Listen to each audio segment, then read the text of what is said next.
6 Storm Tracker weather with meteorologist Bill Guile. Brought to you by the Preserve Sporting Club and Resort. Good evening, everyone. Boy, we went through the whole gambit of weather last night and this morning. It was snow, it was sleet, freezing rain, and then rain. And boy, did we get dumped on in that category. And that was after we had about 2.5 to 4.5 inches of snowfall across the region, which then turned to a period of freezing rain, especially across the northern half of Rhode Island for several hours this morning. There was an ice accretion of about 1/10 of an inch. So that was putting a good glazing down. And in fact, there are still slippery pockets out there. But then on top of that came all this water. So if you have to be traveling about for tonight, just keep an eye out on the roadways. There's still plenty of ponding of water on the roads. If you happen to have a storm drain near your home, do what you can to get that cleared before the freezing temperatures set in tonight and lock it up tight. And that's the same story around your driveways. Do what you can to get things cleared off because it's going to stay cold for several days. And notice the amount of rainfall, 1 to as much as 2 inches of water. And some of the streams are now getting close to full levels, and that'll be the case for the next couple of days. Visibility is kind of low now, though. We're still dealing with areas of fog as some of the milder temperatures to the south are now creating that fog on the colder surfaces. So yeah, again, traveling around the region, plenty of distance between you and the vehicle ahead of you. Things will start to improve in terms of that category later tonight. All right, so here you can see what's been going on across the region over the past 6 to 12 hours. So notice there's still some freezing rain going on up through northern Worcester County. If you're headed in that direction at all, be aware of still icy conditions continuing to exist.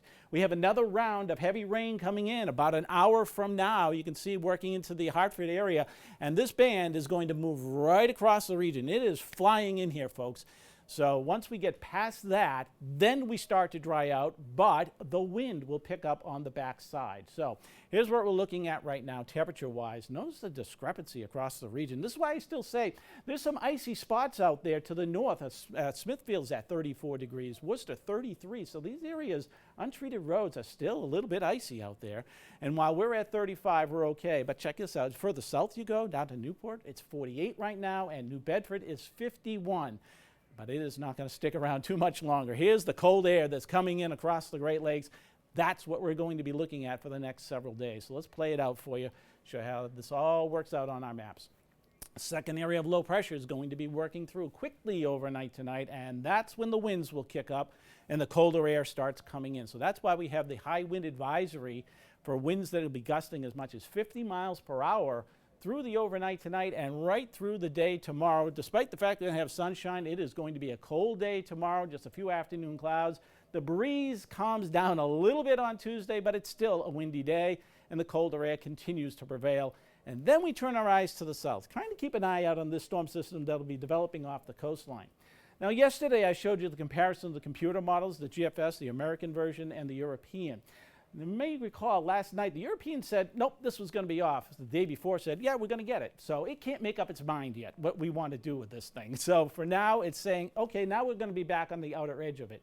Notice it's lining up pretty well with the American version, which has been pretty consistent. So I'm kind of confident right now we're going to at least have a little bit of light snow on Thursday. But let's back up to the near term here. I'll show you what's going on. See, here comes our bout of rain coming through around 7, 8, 9 o'clock, and it quickly gets on out of here.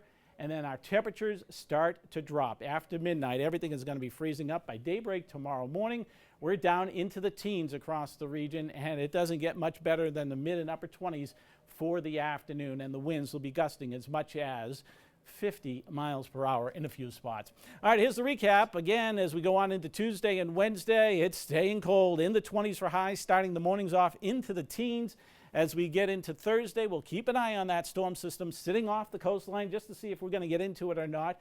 We'll still be in the upper 20s. And then finally, quieter times heading into next weekend. We can't wait for that.